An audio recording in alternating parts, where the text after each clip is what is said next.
தமிழ் புத்தாண்டை பற்றி தான் இன்றைக்கி பேச போகிறோம். 14/4/2024 அன்னைக்கு தான் வந்து பார்த்திங்கன்னா சித்திரை 1 ஆரம்பிக்குது.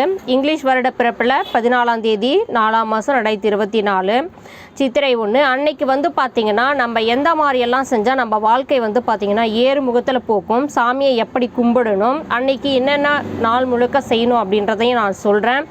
வாங்க, நானும் உங்களோட அதை கடைப்பிடிக்க போகிறேன். கண்டிப்பாக அதையும் சேர்த்து ஒரு வீடியோவாக எடுத்து போடுறேன், பாருங்கள். இதுதான் நம்ம வீடியோவை ஃபஸ்ட் டைம் பார்க்குறீங்க அப்படின்னா லைக் பண்ணி, ஷேர் பண்ணி, சப்ஸ்கிரைப் பண்ணி சப்போர்ட் பண்ணுங்கள். வாங்க வீடியோக்குள்ளே போகலாம். சித்திரை 1 அப்படின்னோடனே எல்லாருமே வந்து நார்மலாக வீடெல்லாம் க்ளீன் பண்ணி பூஜை பாத்திரம்லாம் தேய்ச்சி எல்லாத்துக்குமே பொட்டெல்லாம் வச்சு கரெக்டாக வச்சுருவோம்.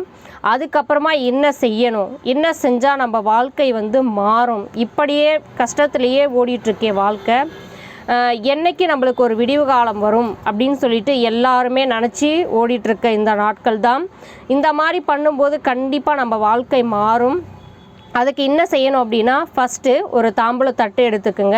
உங்கள் கையில் வந்து பார்த்திங்கன்னா ஒரு கட்டாக ஒரு பணம் எடுத்துக்குங்க. 10 ரூபா நோட்டாக இருந்தாலும் சரி, 20 ரூபா நோட்டாக இருந்தாலும் சரி, உங்கள் வசதிக்கேற்ப 500 ரூபா தாளாக இருந்தாலும் பரவாயில்ல, ஒரு கட்டாக ஒரு பெண்டலாக எடுத்துக்குங்க.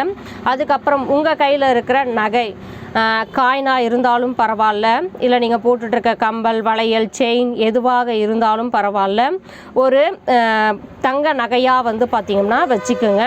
அதுக்கப்புறம் வெள்ளி காயின், கொலுசு, காப்பு, ஏதாவது எனி ஒன் வெள்ளியையும் வந்து பார்த்திங்க அப்படின்னா எடுத்துக்கோங்க. வெள்ளி திருப்பி வந்து பார்த்திங்க அப்படின்னா தங்கம், ரூபாய் நோட்டுகள், சில்லறைகளும் கொஞ்சம் எடுத்துக்கோங்க, காயின்ஸ் வந்து பார்த்திங்க அப்படின்னா. அதுக்கப்புறம் வந்து பார்த்திங்கன்னா பழங்கள் வந்து என்னென்ன பழங்கள் வைக்கணும் அப்படின்னா, அந்த தட்டில் வந்து மா, பலா, வாழை, எல்லாருக்குமே வந்து வாழைப்பழம் ரொம்ப ஈஸியாக கிடச்சிடும். வாழைப்பழம் வாங்கிக்கோங்க. முடிஞ்ச அளவுக்கு 3 பழத்தையும் வச்சு யூஸ் பண்ணி பாருங்கள், நல்லாயிருக்கும். இப்போ கனிகள்லேயே ரொம்ப சிறந்த கனி முக்கனி தான், மா, பலா, வாழை. இந்த 3 கனியும் வச்சு வழிபடும் போது இன்னும் நம்ம வாழ்க்கை வந்து இனிப்பாகவும் சிறப்பாகவும் இருக்கும் அப்படின்றதுக்காக தான் இந்த முக்கனியும் நம்ம சேர்க்க சொல்கிறோம். அதுக்கப்புறம் வெற்றிலை பாக்கு, அதுக்கப்புறம் சிறிதளவு பூ கொஞ்சம் எடுத்துக்கோங்க. மஞ்சள், குங்குமம் சின்ன சின்ன அந்த கிண்ணத்தில் போட்டு எடுத்து வச்சுக்கோங்க. இதெல்லாம் ஒரு ஓரமாக வச்சதுக்கப்புறம் வந்து பார்த்திங்க அப்படின்னா ஒரு முகம் பார்க்கும் கண்ணாடி, அதையும் வந்து பார்த்திங்க அப்படின்னா எடுத்து வச்சுக்கோங்க. இப்போ அந்த தாம்பலம் தட்டு சொன்ன இல்லைங்களா, அதில் வந்து பார்த்திங்க அப்படின்னா வெற்றிலை பாக்கு, பூ, இதை 3ஐயும் ஒன்றா வச்சுட்டு, அதுக்கப்புறம் அந்த நாணயங்கள், அப்புறம் அந்த கட்டா சொன்ன அந்த பணம், அதுக்கு அடுத்து வந்து பார்த்திங்க அப்படின்னா தங்க நகை, வெள்ளி காசு, அதுக்கப்புறம் முகம் பார்க்கும் கண்ணாடி, முக்கணிகள், இதையெல்லாம் வச்சு ஒரு தட்டில் நைட்டே ரெடி பண்ணி வச்சுக்கோங்க. இப்போ வந்து சண்டே வந்து வருடப்பிறப்பு வருது, ஞாயிற்றுக்கிழமை, சனிக்கிழமை இரவே வந்து வீடெல்லாம் சுத்தம் பண்ணிவிட்டு எல்லா பூஜை பாத்திரமும் தேய்ச்சி புட்டெல்லாம் வச்சு ரெடியாக வச்சுக்கோங்க. இதை நைட்டே வச்சுட்டு நம்ம தூங்கி எழுந்த உடனே நம்ம கண்ணில் படுற மாதிரி பக்கத்துலேயே தலைமாட்டுக்கு கீழே பக்கத்துலேயே வச்சுக்கோங்க.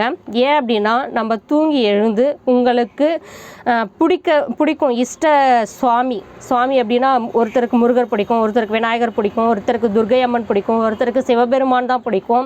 அந்த மாதிரி உங்களுக்கு எந்த கடவுள் பிடிக்குமோ அந்த கடவுளை மனசுக்குள்ளே நினச்சி இந்த வருடம் வந்து பார்த்திங்க அப்படின்னா நல்லா போகணும், அதே மாதிரி வந்து பார்த்திங்கன்னா வாழ்க்கை வந்து சீரும் சிறப்புமாக இருக்கணும், 16 செல்வத்தையும் பெற்று பெருவாழ்வு வாழ வேண்டும் அப்படின்னு மனசுக்குள்ளே வச்சுக்கிட்டு நான் சொன்ன அந்த தாம்பூல தட்டை வந்து பார்த்திங்க அப்படின்னா அந்த தாம்பூல தட்டை பாருங்கள். ஏன் அப்படின்னா தங்கம், வெள்ளி, காசு, அதே மாதிரி முக்கணிகள், இந்த பூ, வெற்றிலைப்பாக்கு, இது எல்லாம் பார்க்கும்போது நம்மளுடைய வாழ்க்கை வந்து சிறந்து ஓங்கும். எதுக்காக அப்படின்னா, நம்ம வாழ்க்கையில் இனிமேல் எல்லாமே நல்லது தான் அப்படின்றதுக்காக தான் இதை பார்க்க சொல்கிறேன். இதை மாதிரி நீங்கள் பார்த்துட்டு அந்த முகம் பார்க்கும் கண்ணாடி வந்து சின்னதாக வச்சுருக்கீங்க இல்லைங்களா, அதில் உங்கள் முகத்தை பார்த்துட்டு உங்கள் முகத்தை அந்த கண்ணாடியில் பார்த்து இப்படி ஒத்திக்கோங்க.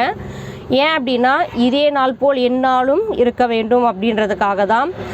ஒத்திக்கிட்டு வச்சுருங்க. அதுக்கு அடுத்து எடுத்துகிட்டு போய் எல்லாருமே உங்கள் வீட்டில் இருக்கிற ஹஸ்பண்டு, பசங்க எல்லாரையுமே அதை பார்க்க சொல்லுங்கள். அவங்களுக்கும் வந்து பார்த்திங்கன்னா வருடம் ஃபுல்லாக சந்தோஷம் நிலவி இருக்கும். அதுக்கப்புறம் வந்து பார்த்திங்கன்னா பூஜை அறையில் எடுத்துகிட்டு போய் வச்சுடுங்க. அதுக்கப்புறம் உங்களால் முடிஞ்சது அப்படின்னா நெய்வேத்தியம் ஏதாவது பாயாசம் பண்ணாலும் பரவாயில்ல, இல்லை சக்கரை பொங்கல், இல்லை ரொம்ப முடியலை அப்படின்னாலும் பரவாயில்ல, ஒரு டம்ளரில் தண்ணி எடுத்து வெல்லத்தை போடுங்க. அந்த தண்ணியை கூட வைங்க, ஒன்றும் பிரச்சனை கிடையாது. வச்சு சாமி வழிபடுங்க. எந்நேரத்தில் வழிபட்டால் இன்னும் சிறப்பு அப்படின்னா 7:30லேருந்து 9 மணிக்குள்ளே கும்பிட்டுருங்க. இல்லை முடியல அப்படின்னா 10லிருந்து 11:15 11:15க்குள்ளே வழிபட்டுருங்க. இப்படி வழிபடும் போது வாழ்நாள் முழுவதும் உங்களுக்கு வந்து பார்த்திங்க அப்படின்னா சிறப்பு கண்டிப்பாக கொடுக்கும். இதை செய்து பாருங்கள், மாற்றங்கள் கண்டிப்பாக உருவாகும். எல்லாருக்கும் வேலைகள் அதிகமாக தான் இருக்கும். எல்லாருக்கும் இப்போ பெண்கள் வந்து வேலைக்கு போகாமல் இல்லவே இல்லை. ஆனால் இருந்தாலும் எல்லா வேலைப்பாலையும் இதை செஞ்சு பாருங்கள். ஒவ்வொரு நாளும் இப்படி தான் கடந்து போகுது. ஆனால் இந்நாள் வந்து ஒரு புதியதாக கடந்து போகட்டும், செஞ்சு பாருங்கள், நல்லாயிருக்கும். அதே மாதிரி வந்து பார்த்திங்கன்னா அதுக்கு அடுத்து இந்த குரோதி ஆண்டு வந்து பார்த்திங்கன்னா எல்லாருமே பயம் கொடுத்துட்ருக்காங்க. நிறைய வந்து பார்த்திங்கன்னா தீங்கெல்லாம் வரப்போகுது அப்படின்லாம் சொல்லிகிட்ருக்காங்க. குரோதி ஆண்டு அப்படின்னாவே பகை, வெறுப்பு, கொலை, கொள்ளை இதெல்லாம் நடக்கிறத தான் சொல்லியிருக்காங்க. ஒவ்வொரு ஆண்டிற்கும் வந்து பார்த்திங்கன்னா ஒரு அரசன், நவ கிரகங்கள் 9 கிரகங்களில் வந்து பார்த்திங்கன்னா ஒருத்தர் அரசர், மந்திரி இந்த மாதிரி வர்றது உண்டு. இந்த வருஷம் வந்து பார்த்திங்க அப்படின்னா செவ்வாய் குரு பகவான் வந்து பார்த்திங்கன்னா ராஜாவாகவும், சனிதேவர் வந்து பார்த்திங்க அப்படின்னா மந்திரியாகவும் வராங்க. உங்களுக்கு எல்லாருக்குமே செவ்வாய் அப்படின்னே பயம் அதிகமாகவே இருக்கும். ஏன் அப்படின்னா அவர் சூடு அதிகமாக உள்ளவர் வந்து பார்த்திங்க அப்படின்னா, அப்போ நெருப்பு, விபத்து இது மூலயமா வந்து பார்த்திங்கன்னா நிறைய நடக்கும் அப்படின்றதுனால. ஏன்னா லாஸ்ட் டைம் வந்து பார்த்திங்கன்னா கொரோனா அப்படின்ற ஒரு சின்ன கண்ணுக்கே தெரியாத ஒரு நுண்ணுயிரி தான் நம்ம நிறைய பேரை அழிச்சிடுச்சு. அந்த மாதிரி 2 பேருமே வந்து பார்த்திங்கன்னா சனிதேவரும் சரி எல்லாருமே வந்து பயப்படுற மாதிரி தான் இருக்குது இந்த வருஷம் அப்படின்ற.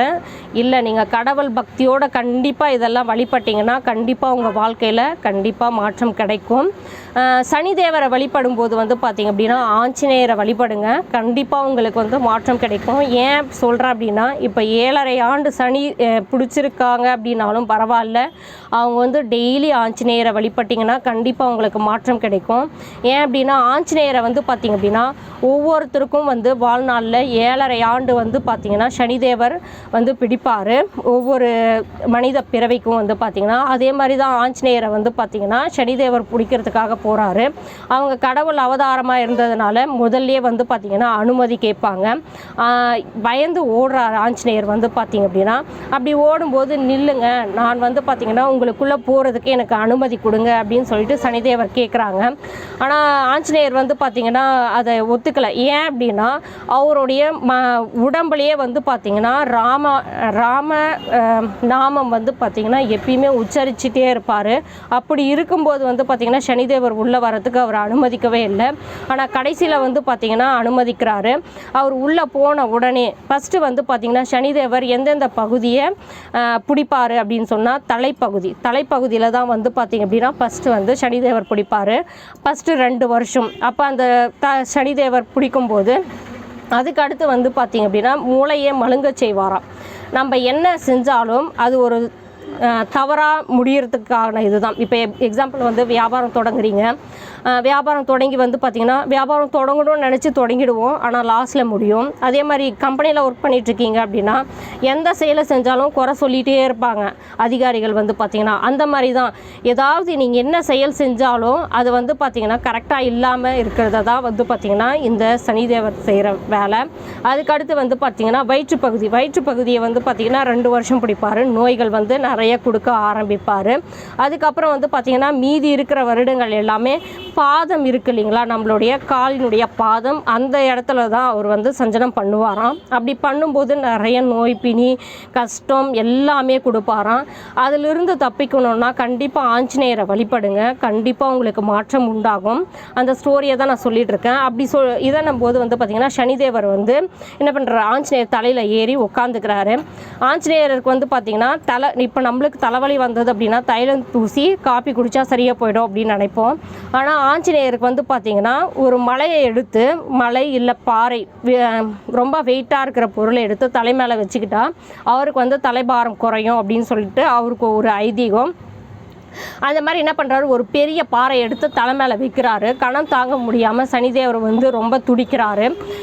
திரும்பவும் வந்து பார்த்திங்கன்னா தலை கொஞ்சம் பாரமாக இருக்கேன்னு இன்னொரு பாறையை தூக்கி வைக்கிறாரு. சனிதேவர் சொல்கிறாரு, இல்லை என்னால் இந்த பலுவை தாங்க முடியலை, தயவு செஞ்சு இறக்கி வச்சுடு அப்படின்னு சொல்லிட்டு ஆஞ்சநேயர்கிட்ட சொல்கிறாரு. ஆனால் அதை கொஞ்சம் கூட பொருட்படுத்தாமல் ஆஞ்சநேயர் வந்து பார்த்திங்க அப்படின்னா இன்னொரு பாறையை தூக்கி தலை மேலே வைக்கிறாரு. அப்படி வைக்கும்போது வந்து பார்த்திங்க அப்படின்னா சனிதேவர் பாரமே தாங்க முடியாமல் என்னை விட்டுடு அப்படின்னு சொல்லிட்டு என்ன பண்ணுறாரு, தனியாக இறங்கி வந்துடுறாரு. இதுக்கு மேலே தயவு செஞ்சு நீ இருக்கிற தேச பக்கம் கூட வரமாட்டேன், உன்னை நான் பிடிக்க மாட்டேன் அப்படின்னு சொல்லிட்டு ஆஞ்சநேயர் வந்து சொல்கிறாரு. அப்படி சொல்லும்போது, நீ என்னை மட்டும் பிடிக்கிறது பெருசு கிடையாது, என்னை வணங்குற எல்லா பக்தர்களையுமே வந்து பார்த்திங்க அப்படின்னா நீங்கள் வந்து 7.5 ஆண்டு சனி வந்து பிடிக்கக்கூடாது அப்படின்னு சொல்லிட்டு சனிதேவர்கிட்ட சத்தியம் வாங்குறாரு. அதே மாதிரி தாங்க, அதனால தான் ஆஞ்சநேயரை வழிபட்டீங்க அப்படின்னா 7.5 சனியுமே வந்து உங்களுக்கு நீங்கும் அப்படின்னு தான் சொல்கிறேன். ஏன்னா யமபெருமானையே வந்து பார்த்திங்க அப்படின்னா சிவபெருமானையே பிடிச்சவர் தான் சனிதேவர், ஆட்டி படைப்பார் சிவபெருமானையே. அதனால தான் நீங்கள் ஆஞ்சநேயரை வழிபடுங்க, கண்டிப்பாக உங்களுக்கு மாற்றம் உண்டாகும். இப்போ வந்து பார்த்திங்கன்னா 60 தமிழ் ஆண்டுகள் இருக்குது. இதை வந்து பார்த்திங்கன்னா இடைக்காயர் சித்தர் வந்து சொன்னபடியே ஒவ்வொன்றுமே நடந்துகிட்ருக்கு. இடைக்காயர் சித்தர் வந்து பார்த்திங்கன்னா திருவண்ணாமலையில் வாசம் செஞ்சவர் தான். அவர் ஒவ்வொரு ஆண்டும் கணிச்சு வச்ச மாதிரியே வந்து பார்த்திங்கன்னா நடந்துகிட்ருக்கு. இந்த ஆண்டும் அது போல் தான் நடக்கும் அப்படின்னு சொல்லியிருக்காங்க. இந்த வீடியோ உங்களுக்கு பிடிச்சிருக்கும் அப்படின்னு நினைக்கிறேன். அதே மாதிரி உங்கள் இஷ்ட தெய்வமான எல்லா தெய்வங்களையும் வழிபடுறதை விட குலதெய்வம் முடிஞ்ச அளவுக்கு ஞாயிற்றுக்கிழமை வந்து பார்த்திங்கன்னா குலதெய்வ கோயிலுக்கு போயிட்டு வாங்க. ஒவ்வொருத்தருக்கும் ஒவ்வொரு குலதெய்வம் இருக்கும். ஒவ்வொருத்தருக்கு பச்சையம்மனாக இருக்கும், முருகர், முனீஸ்வரன், ஐயனார், அதுக்கப்புறம் கருப்பையசாமி, இந்த மாதிரி ஒவ்வொருத்தருக்கு ஒவ்வொரு குலதெய்வம் இருக்கும். முடிஞ்ச அளவுக்கு குலதெய்வ வழிபாடு ரொம்ப சிறந்தது. ஏன்னா நம்ம உயிரை பறிக்க வர்றாங்க அப்படின்னா கூட நம்மளோட குலசாமியை கேட்டுட்டு தான் வந்து பார்த்திங்கன்னா நம்ம உயிரையே எடுப்பாங்களாம். அந்த அளவுக்கு வந்து குலசாமிக்கு பவர் அதிகம். அதனால் குலசாமியை கும்பிட்டு எது வந்தாலும் வழிபடுங்க, அது ரொம்ப சிறந்தது. முடிஞ்ச அளவுக்கு பைரவர், நரசிம்மர், துர்க்கை அம்மன் இவங்களையெல்லாமும் வழிபடுங்க, இன்னும் ரொம்ப சிறந்தது. உங்களுக்கு எந்த சாமி பிடிக்கும் அப்படின்றத கமெண்ட் பாக்ஸில் கமெண்ட் பண்ணுங்கள். நீங்களும் இந்த விரதத்தை ஃபாலோ பண்ணுங்கள், ரொம்ப சிறப்பாக இருக்கும் இந்த ஆண்டு. அதே மாதிரி தான் நானும் நம்புகிறேன். ஓகே ஃப்ரெண்ட்ஸ், இந்த வீடியோ பிடிச்சிருக்குன்னு நினைக்கிறேன். லைக் பண்ணி, ஷேர் பண்ணி, சப்ஸ்கிரைப் பண்ணி சப்போர்ட் பண்ணுங்கள். Okay, bye friends.